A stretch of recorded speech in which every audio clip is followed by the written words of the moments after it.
東山くん、君、自分のやったことわかってる？やったことって、昨日のプレゼンで何かミスがあったでしょうか？竹中社長にしたことだよ。俺見てたよ。あれは完全に竹中社長に対するセクハラじゃないか。セクハラ？そうだよ。いくら美人だからってさ、意識のない人に口を。ねえ。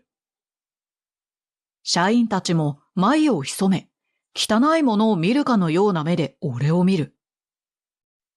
今日も定時に帰ってるわよ、あの人。俺は東山正人。1年前にそれまで勤めていた会社を辞め、今の会社に再就職した。業種は同じだったこともあり、慣れるまでに時間はかからなかった。入社してすぐ俺の企画が通り、それなりの実績も収めてきたつもりだ。優秀な新入社員の俺は、周りからも一目置かれ、と言いたいところだが、実際は違った。今日も定時に帰ってるわよ、あの人。この忙しい時に何なの？空気読めないわけ？残業せず定時に帰る俺に向けて、周りの社員がこそこそと陰口を叩く。というより、帰り支度をする俺に聞こえるように言っているんだから、もはや陰口でもない。俺だってできることならみんなと同じように残業して仕事を最後まで終わらせたい。俺が帰ることでみんなの負担が増えることだって痛いほどわかっている。でも仕方がない。家には一人母親が待っているのだから。俺の母親は半身不随の状態。1年前に俺が転職を決意したのも、母が介護が必要な体になってしまったことがきっかけだった。それまで都内で一人暮らししながら働いていたが、そのアパートも引き払い、実家で母を介護しながら通える会社を探して就職した。もちろん面接の際には、そのことを会社に伝えた。介護のため残業は難しいと言った俺だったが、前の会社での業績を認めてくれ、会社は喜んで採用してくれた。だから定時で帰る自分を後ろめたく思う必要はないのだと頭では分かっているのだが、みんな会社に残っている中、一人定時に帰るというのはなかなか針のむしろだ。周りの社員に理解してもらおうと事情を話すことも考えたが、言い訳にしか聞こえないだろう。今日も空気を読め、少しは残業しろ、一人だけ帰るなんてずるいという視線を痛いほど感じながら会社を後にした。会社で何かあった？母親が心配そうに俺の顔を覗き込む。なんで？何もないよ。でも今、はーって。俺は無意識のうちに大きなため息をついていたらしい。一番苦しい思いをしているのは、体が思うように動かせなくなってしまった母親のはずなのに、そんな母親に気を使わせてしまうなんて。俺は自分を責めた。ごめんね。ちょっと寝不足で疲れてるだけ。昨日遅くまで YouTube 見ちゃっててさ。俺はとっさにごまかした。そうなの？まさか私のせいで会社で嫌な思いしてるんじゃない？母は昔からそういう感が鋭い。ないない。そんなわけないよ。今日も俺が出した企画が採用されて部長に褒められたんだぜ。部内のみんなも喜んでくれたよ。そう言いながら少し胸が痛んだが、母はにっこりと笑い喜んでくれた。その笑顔だけが俺の支えだった。社員たちとの関係は最悪だったが、仕事自体は順調だった。部長は前の会社で何度もコンペ受賞歴がある俺を評価してくれていて、大きなコンペにはいつも俺を参加させてくれていた。その日も俺は部長とコンペ会場にいた。東山、今回は絶対に負けられないぞ。社運をかけたコンペだ。しかも相手は A 社だぞ。部長は張り切っていた。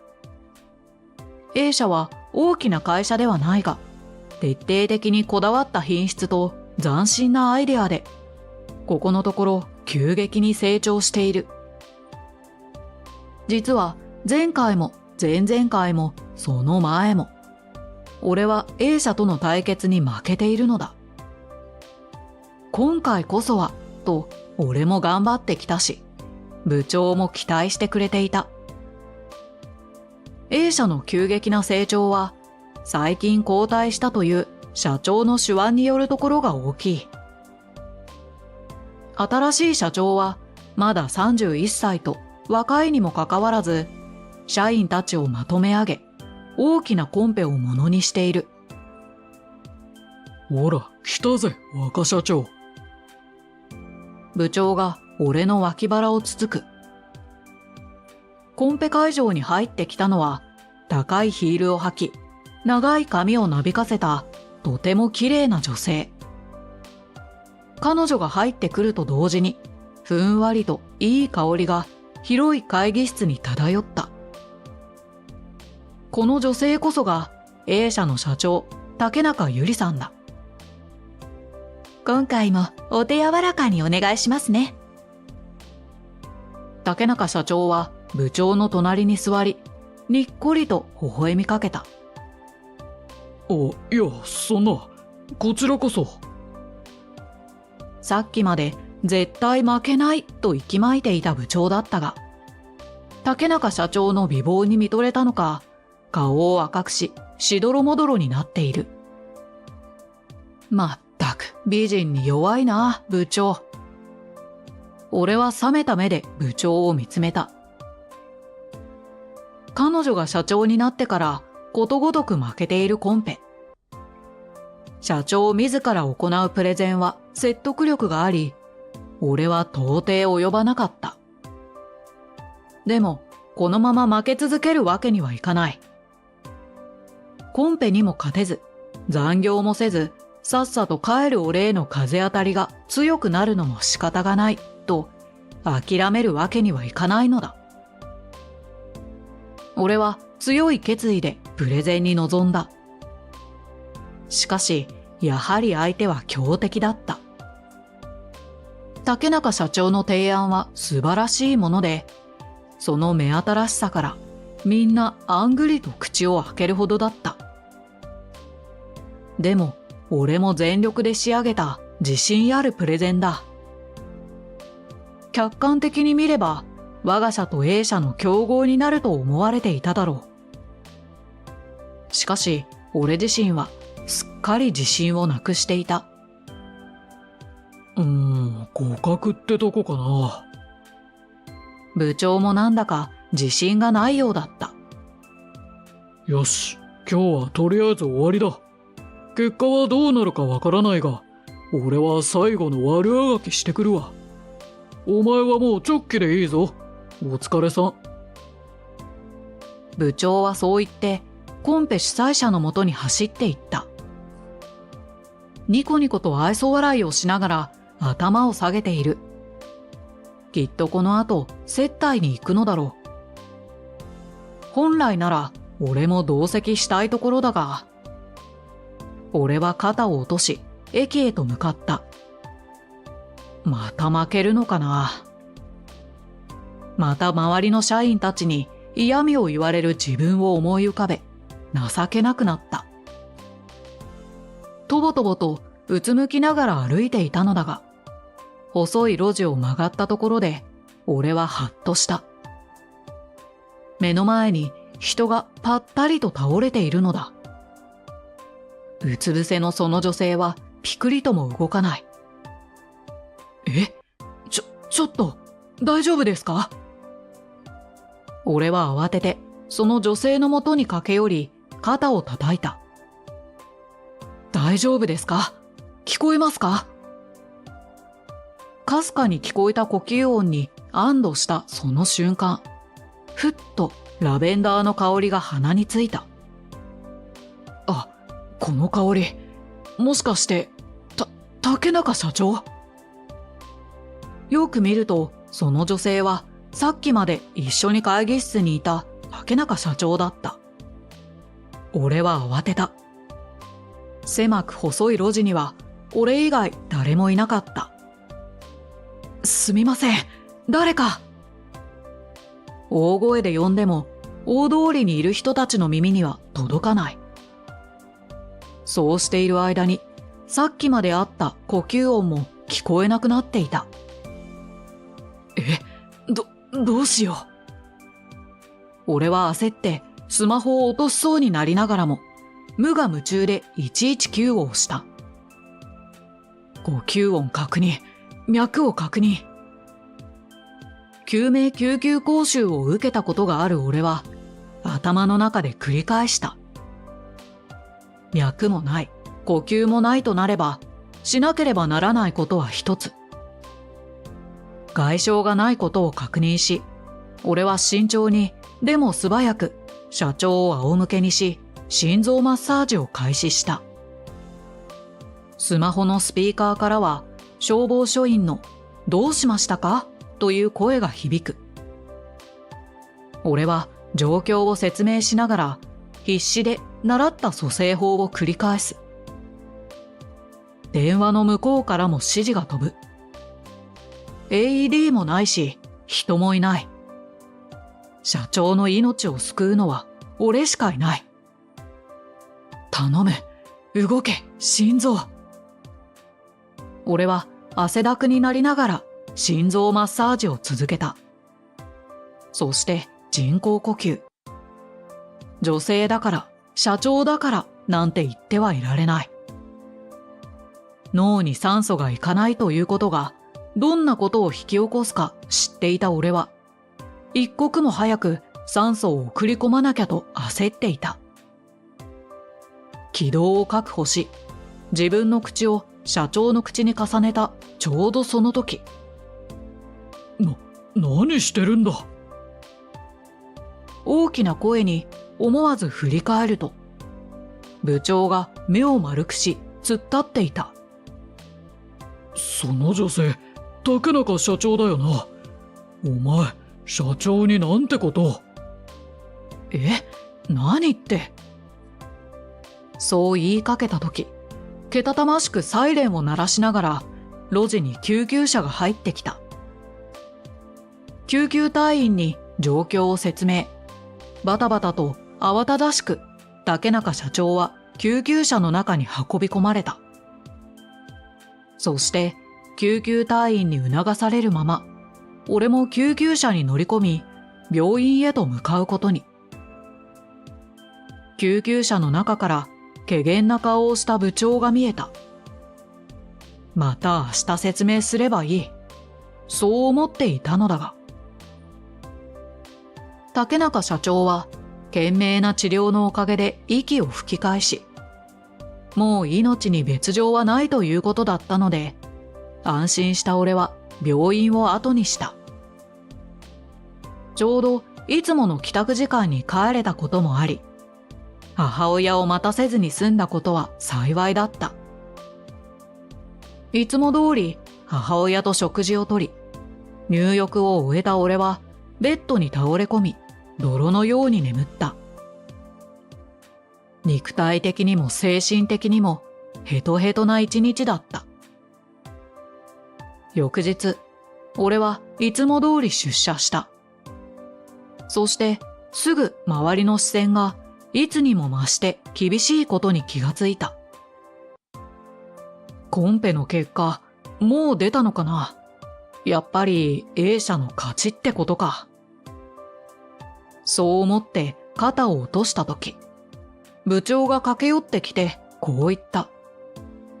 東山くん、君、自分のやったこと分かってる？やったことって、昨日のプレゼンで何かミスがあったでしょうか？竹中社長にしたことだよ。俺見てたよ。あれは完全に竹中社長に対するセクハラじゃないか。セクハラ？そうだよ。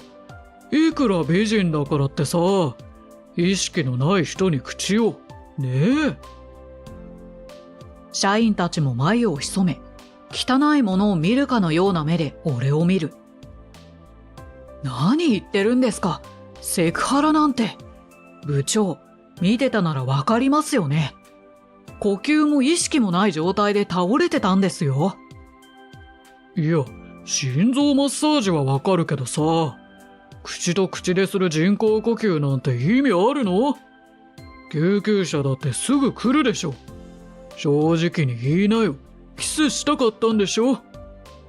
最低。やばいね。女子社員たちは口々に吐き捨てた。部長は俺が出社する前に社員に昨日の出来事を話していたようだった。俺が竹中社長にセクハラまがいのことをしたって。あれをセクハラだと捉える部長の方がセクハラだとも思ったが、呆れた俺は言い返す気力もなく口をつぐんだ。いや、君を責めたいわけじゃないんだよ。ただ今の時代、いくら人命救助のためだったって言い訳してもセクハラになっちゃうからさ、警告として一言言おうと思ってさ。その時だった。うちの会社の社長が慌てた様子で駆け込んできた。東山くんはいるか？はい、私ですが。ちょっと私と一緒に来てくれ。病院だ、病院。どうやら意識の戻った竹中社長が俺を呼んでいるらしい。ほらほら、訴えられるんじゃない？セクハラで。怖っ。そんなバカなと思いながら、俺は社長と共に竹中社長がいる病院へと向かった。病室へ入ると竹中社長は満面の笑みで迎えてくれた。東山さんですよね。昨日私を助けてくれたのは病院から聞きました。お体大丈夫なんですか？俺は昨日息も絶え絶えだった竹中社長の体調が気になった。おかげさまで。でも処置が遅ければどうなっていたか。私が回復できたのもあなたの迅速な救助のおかげです。竹中社長はそう言って俺に深々と頭を下げた。いや、よかったです。本当に。もう少し入院していろいろ検査するが、それが終われば退院できるそうだ。わざわざ来ていただいたのは昨日のお礼を言いたかったのと、あと仕事のことでご相談がありまして。仕事のこと？竹中社長はおもむろに企画書を取り出した。昨日倒れて今も入院中だというのに仕事のことか。さすがやり手社長だ。この製品開発を御社と共同でさせていただきたいんです。いいんですか？ライバル会社ですよ。それにその分野の市場はすでに御社の独占状態ですし。いえいえ、うちの会社はまだ歴史もなく、圧倒的に経験不足なことは否めません。多くの取引先を抱える御社と共同で進めさせていただければ、我が社にとっても大きな利益になると思うんです。いかがでしょうか？それは願ってもないことで。社長が興奮して声を張り上げた。ぜひさせていただきます。よろしくお願いいたします。俺も社長と一緒に頭を下げた。もちろん、このプロジェクトのリーダーは東山さんにと思っています。え？俺がリーダー？こんな大きなプロジェクト、会社全体で取り掛からなきゃいけない規模だが、そのリーダーを俺にだなんて、腰を抜かすほど驚いた。竹中社長のご指名だ。しっかりやるんだぞ。私も期待しているよ。はい、わかりました。精一杯させていただきます。うちの社長はニコニコと満足そうに笑い、病室を出て行った。じゃあ、詳細は追ってご説明しますね。はい、よろしくお願いします。どうぞお大事になさってください。そう言って病室を出ようとしたとき、それと、竹中社長が小さな声で俺を呼び止めた。聞きました。あなたは救急車を呼んでくれただけじゃなく、心臓マッサージを必死にしてくれたって。それに、人工呼吸も。竹中社長は顔をあからめながら、消え入るような小さな声で恥ずかしそうに言った。思わず竹中社長のぽってりとした唇を見てしまった俺は、急激に恥ずかしくなってきた。すみません。いえ、謝らないでください。あなたのあの処置がなければ、何らかの後遺症が残ってもおかしくなかったって医者には言われましたし、本当に感謝しているんです。俺はその言葉にふっと気持ちが軽くなった。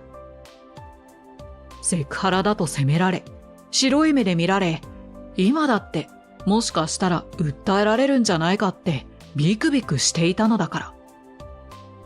ほっとした俺は思わず、訴えられるのかと思いました。そうつぶやいてしまった。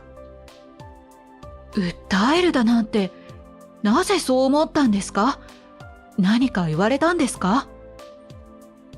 部長の言葉、社員からの冷たい視線について話すと、竹中社長は憤慨した様子で俺にこう言った。私の方からちゃんと訂正しますから安心してください。でも、逆の立場だったら私冷静ではいられなかったと思うんです。それをあなたは冷静に、そして的確に処置してくれた。本当に尊敬します。過去にそんなご経験がおありだったんですか？実際、誰かを助けたってことはないんですが、俺、母親が同じような経験をしてて。そう、俺の母親が半身不随になったのは、昨日の竹中社長のように、街中で突然倒れたことから始まった。出勤中の駅で倒れた母。行き交う人はたくさんいたものの、みんな一別するだけで足早に去り、救急隊が来るまで母はそのままぐったりと横になっていたという。救急車を呼んだのもたまたま通りかかった駅員さんだったらしい。なんとか一命は取り留めたものの、処置が遅れたことで半身不随という後遺症が残ってしまったのだ。あの時誰かが声をかけてくれていたら、救命のための処置をしてくれていたら、その思いが拭えなかった俺は救命救急法を学んだ。